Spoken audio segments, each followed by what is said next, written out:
এই সংসদে জাতীয় মানবাধিকার কমিশন অবশ্যই পাশ হবেই হবে। মাননীয় স্পিকার, আমাদের সামনে বসে আছেন মানবাধিকার লঙ্ঘনের চরমতম শিকার আমাদের মাননীয় প্রধানমন্ত্রী।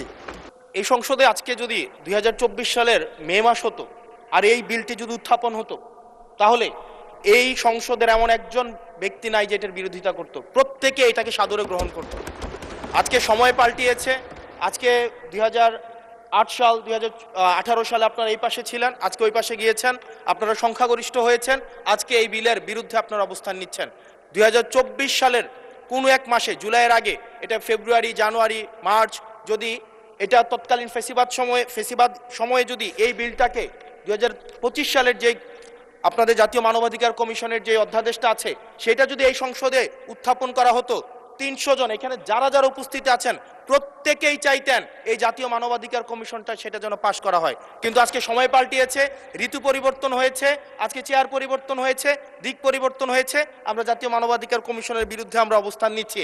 এবং আজকে আমাদের এই অবস্থান রং সাইড অফ দ্য হচ্ছে আমাদের রাইট অর রং, আমরা যে মোরালিটির আমরা রং সাইডে অবস্থান নিচ্ছি, এটা টেক্সট বুক এক্সাম্পল হিসেবে ইতিহাসে লিপিবদ্ধ থাকবে। মাননীয় স্পিকার, এই আইনটা এটা শুধুমাত্র যে জাতীয় মানবাধিকার কমিশন শুধুমাত্র এটার সাথে সম্পর্কিত না, বরং এটা আরো 2টা অধ্যাদেশের সাথে সম্পর্কিত।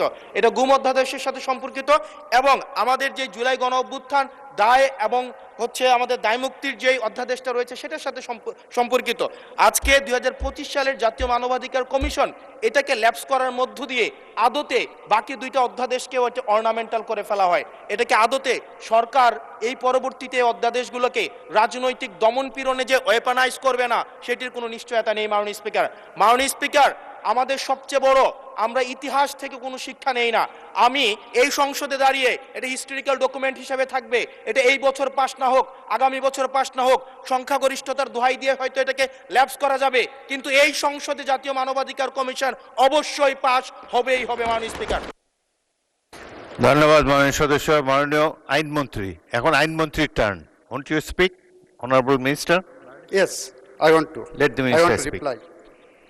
মাননীয় স্পিকার, আমার মাননীয় সংসদ সদস্য খুব সুন্দর সুন্দর বক্তৃতা দিয়েছেন। বক্তৃতাগুলো পল্টন ময়দান, প্রেস ক্লাব, ঢাকার রাজপথের জন্য, মুক্তাঙ্গন অনেক বেশি জুসি, অনেক বেশি প্রাসঙ্গিক। মাননীয় স্পিকার, আমার মনে হয় উনি সব পড়েছেন, শুধু বিলটা পড়েননি। এই বিলটা এনেছি, বিলটার প্রথম লাইনেই দেওয়া আছে, যেহেতু মানবাধিকার কমিশন অধ্যাদেশ 2025 এর বিষয়ে সংশ্লিষ্ট স্টেক হোল্ডারদের সহিত অধিকতর পরামর্শ যাচাই বাছাই করা প্রয়োজন এবং যাতে করে 2009 সালের আইনটা বাতিল করে দিয়েছিলেন, মানবাধিকার কমিশনের জায়গাটা অসম্পূর্ণ না থাকে, ফাঁকা না থাকে, সেই কারণে আপাতত আমরা 2009 সালের আইনটাকে রেস্টোর করেছি, কেউ বলতে যাতে না পারে বাংলাদেশে কোনো মানবাধিকার কমিশন নাই।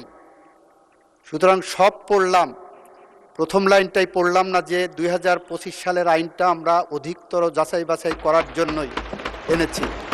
কেন অধিকতর যাচাই বাছাই করার প্রয়োজন মাননীয় স্পিকার? 2025 সালের যে অধ্যাদেশটা আমাদের সামনে এনে দেওয়া হয়েছে, এই অধ্যাদেশের 2টা ইমপ্লিকেশন আছে। একটি ইমপ্লিকেশন হলো, আমরা যখন কোনো আইন করি, কোনো অ্যাকশন নেই, কোনো অ্যাক্ট করি, সেটা যদি এমন হয় যে এটা করেছি উইথ অ্যান আলটেরিয়র মোটিভ, এটা যদি এমন হয় যে এটা করেছি উইথ এ ম্যালাফাইডি মোটিভ, যদি এমন হয় যে বিএনপি ক্ষমতায় আসবে তাকে কোনোভাবেই কাজ করতে দেওয়া হবে না, সেরকম উদ্দেশ্য যদি থাকে, সে ধরনের উদ্দেশ্যপূর্ণ আইনের ভাষায় বলছি, জুডিশিয়াল রিভিউয়ের ভাষায় বলছি, কনস্টিটিউশনাল লয়ের একজন ছাত্র হিসেবে বলছি, that law is a void of initio law. মানে স্পিকার, মানবাধিকার কমিশন অধ্যাদেশ যেটা আনা হয়েছে 2025 সালের, সেই 25 সালের অধ্যাদেশের 16 ধারাটা যদি একটু কেউ ভালো করে পড়েন, তাহলে দেখবেন এটা ভিকটিমের জন্য আরেকটি মানবাধিকার লঙ্ঘনের সমান। সেটা আমি আপনাদেরকে একটু পার্লামেন্টের সামনে বলছি। মাননীয় স্পিকার, এখানে বলা আছে মানবাধিকার কমিশন দুইভাবে মানবাধিকার ভায়োলেশনের একটা বিষয় টেক আপ করতে পারবেন। একটা সুমোটো পারবেন, আর একটা কারো কমপ্লেনের বেসিসে পারবেন। ভালো কথা, পারলেন। কমপ্লেনের বেসিসে নেওয়ার পরে কতদিনের মধ্যে এটা অনুসন্ধান বা তদন্তে পাঠাবেন তার কোনো গাইডলাইন নাই। তারপরে বললেন যেদিন পাঠাবেন সেদিন থেকে 30 দিনের মধ্যে একটা অনুসন্ধান হবে, অথবা তদন্তে সরাসরি পাঠাবেন। ভালো কথা, অনুসন্ধান করে প্রাথমিক সত্যতা পাওয়ার পর একটা 30 দিনের রিপোর্ট পাইলেন। সেই রিপোর্টের পরে কি করবেন? মানবাধিকার সংস্থা আবার একটা তদন্ত করবেন। কতদিনের মধ্যে তদন্ত করবেন সেটার গাইডলাইন নাই। ভালো কথা, আরেকটা রিপোর্ট নিলেন 2 মাস পরে, সেটাও ভালো কথা। রিপোর্ট নেওয়ার পরে দুই পক্ষকে ডাকাডাকি করবেন, দুই পক্ষকে শুনবেন। শোনার পরে ওনারা 4টা কাজ করতে পারবেন। নাম্বার 1, জরিমানা করতে পারবেন। কিন্তু জরিমানা কত টাকা হবে, কিভাবে রিলাইজ হবে, কোন আইনে হবে তার কোনো গাইডলাইন এখানে দেওয়া নেই, আইনে বিধান নাই। মাননীয় স্পিকার, বলা হচ্ছে কমিশন ক্ষতিপূরণ ইম্পোজ করতে পারবেন। ক্ষতিপূরণ কত টাকা হবেন, কি পরিমাণ হবেন, কি গাইডলাইন হবে, কিভাবে রিলাইজ হবে, কার কাছে যাবে, তার কোনো গাইডলাইন এই আইনের মধ্যে নাই। মাননীয় স্পিকার, মাননীয় স্পিকার, মানবাধিকার আইন কমিশনে বলা হচ্ছে আরেকটা কি করতে পারবেন?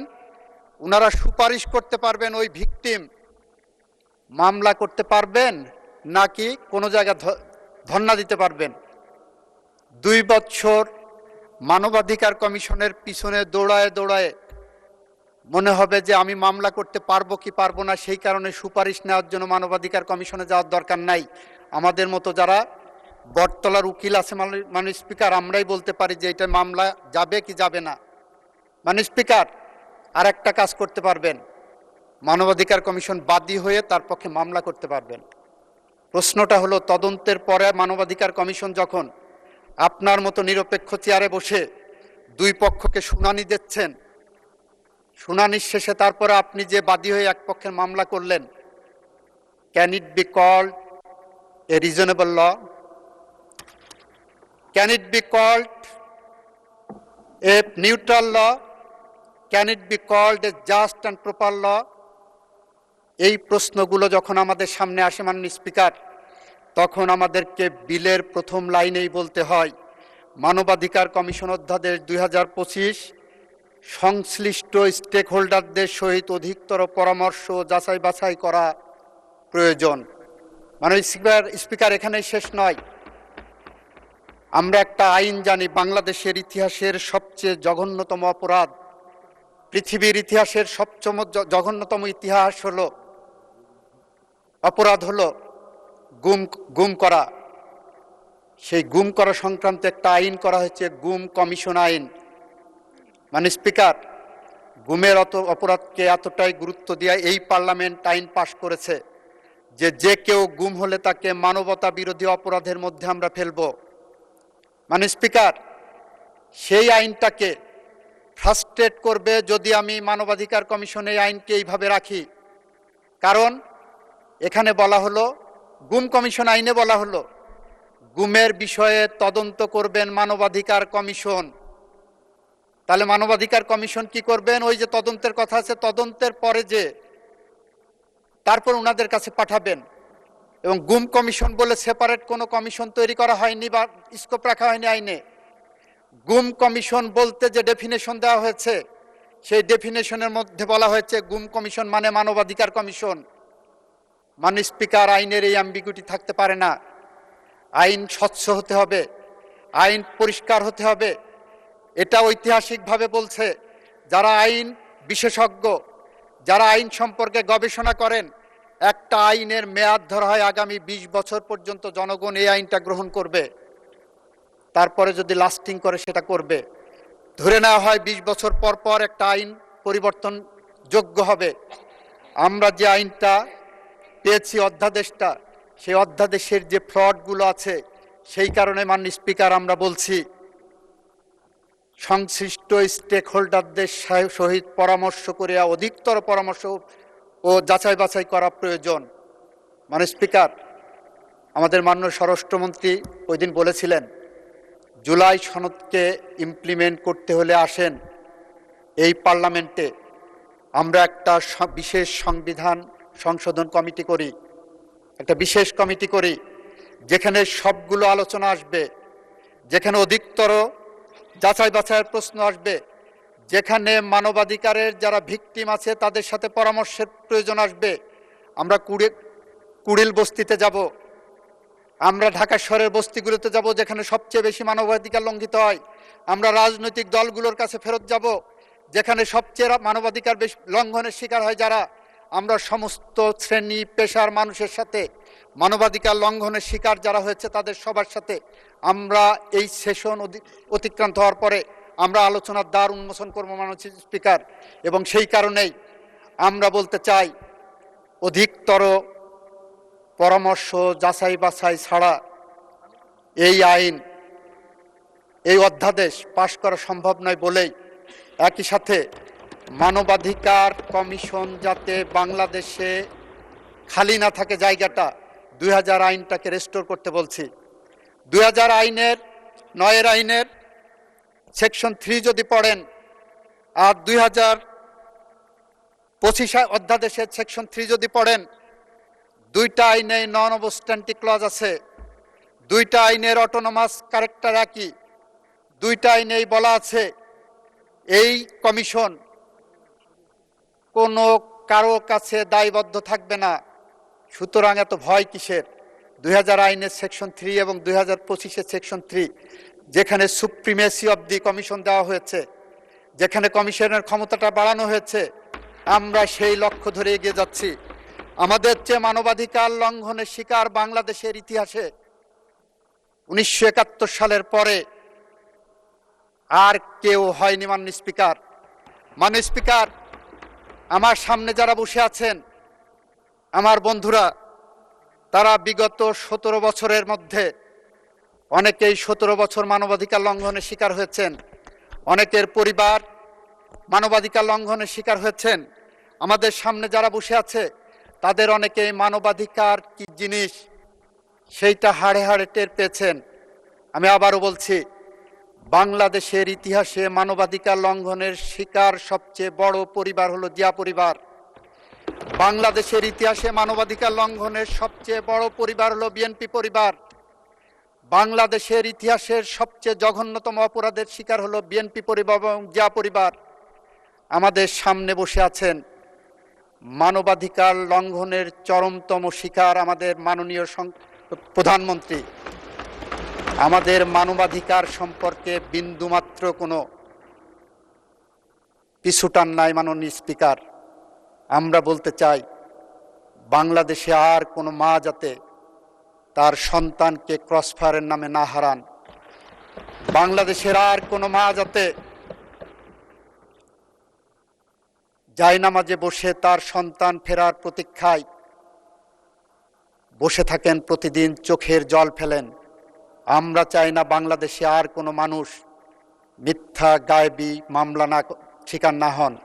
মাননীয় স্পিকার, আপনাকে একটা স্ট্যাটিস্টিক দেই। এই সরকারের বয়স প্রায় 42 দিন হয়ে গেছে। এই সরকার চাইলে প্রতিহিংসার রাজনীতি করতে পারতেন। 42 দিনে বাংলাদেশের একটি মানুষও ক্রস ফায়ারের শিকার হয়নি।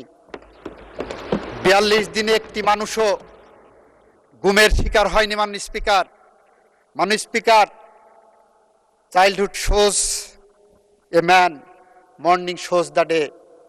এই সরকার মানবাধিকারের কোন পথে হেঁটে যাবে, মানবাধিকারের রেকর্ডই বলছে আমরা সেই পথ ধরে হেঁটে যাচ্ছি।